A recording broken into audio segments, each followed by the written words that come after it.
one of my tenants built a meth lab in the kitchen of one of my houses, blew the house up, and somebody got killed. He said, I need to know how to protect these assets.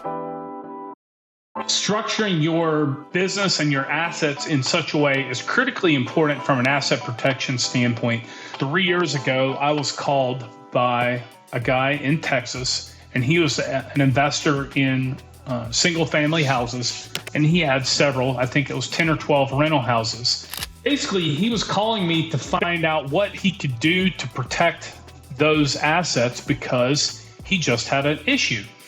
And while going through the kind of my normal explanation of asset protection, especially as it relates to real estate, I use several examples, but I always explain that owning real estate, you never want to own more than one property in one LLC. The exception I would give to that rule is if you have several low value single family homes, like let's say you're buying some low end houses for $40,000 a piece in middle of nowhere, Iowa. In that case, you might want to group 2 or 3 of them into one LLC just for cost savings alone, because you're not going to have a huge amount of profit on 2 or 3 $40,000 houses. You're probably renting them for $400 or $500 a month, and probably not that much positive cash flow on them. However, if you own any real estate with any reasonable amount of value, and I don't want to put a number on that per se, because you kind of have to consider for yourself what is a reasonable value that you don't want to lose. Let's say maybe you determine that value is, if this house is worth $200,000, I'm going to put it in its own LLC.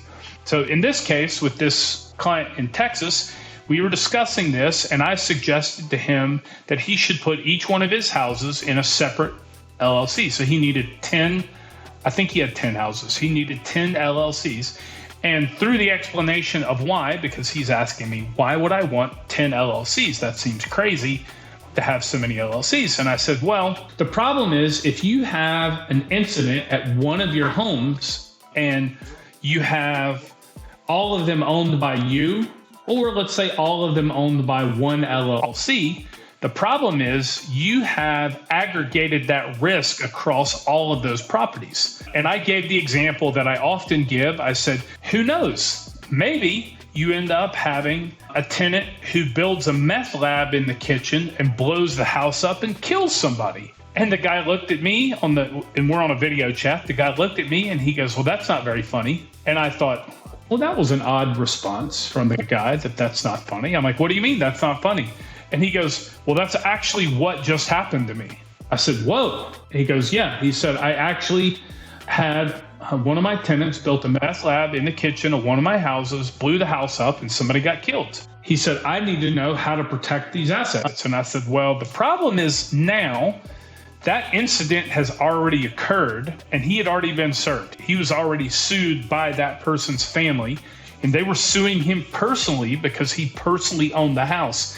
And the problem with that is now he has exposed all 10 of those properties to that lawsuit, because in order to satisfy the judgment, whatever they won, and we didn't have a follow-up call to this, but whatever amount of money they won, they could go after all of his personal assets, including all 10 of those rental houses. If he would have had all 10 of those rental houses in one LLC, at a minimum, he would have limited that claim to only those 10 houses and not any other assets he had. For example, maybe he owned another business, or maybe he had a couple of $1 million in his brokerage account, or maybe he had a bunch of cash or something like that. Having the one LLC own 10 houses would have at least limited his liability to just those 10 assets. However, putting each house in its own separate LLC would have limited his risk to only the assets in the one LLC, because they would have to sue the owner of the house. And if the owner of the house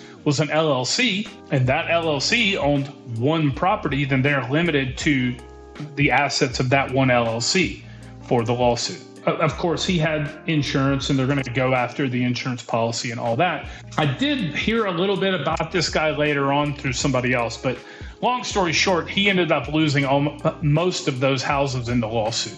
When the lawsuit finally completed, he ended up getting sued for a pretty large sum of money, And basically they took almost all, I think it was either all or like 8 or 9 of those houses they took from him to satisfy that judgment. So it's not a very nice story, but it illustrates very well why you should properly protect your assets. And, I talk to people and they say, yeah, but setting up 10 LLCs is kind of expensive. And I say, well, not as expensive as losing all 10 of the houses. And a lot of people I think this is a little bit funny too. I do have another client who we created a trust for him and a bunch of LLCs for his properties. And every year this guy calls me, we do an update, and every year this guy says, I don't want to pay all these fees every year. Maybe I should just cancel all the LLCs and the trusts and everything and be done with it. The problem with that is the moment he cancels it, he loses all benefits of the asset protection structure we put in place. And if he got sued next year, it didn't matter that he paid the fees for 10 years. Because in the moment the lawsuit happened, he would own those assets personally and he would get wiped out just like this guy in Texas did. So properly structuring yourself and keeping your assets segregated into their own individual entities is going to be critically important to segregating that liability and not exposing yourself to too much risk. Hope that helps. Hope that makes sense.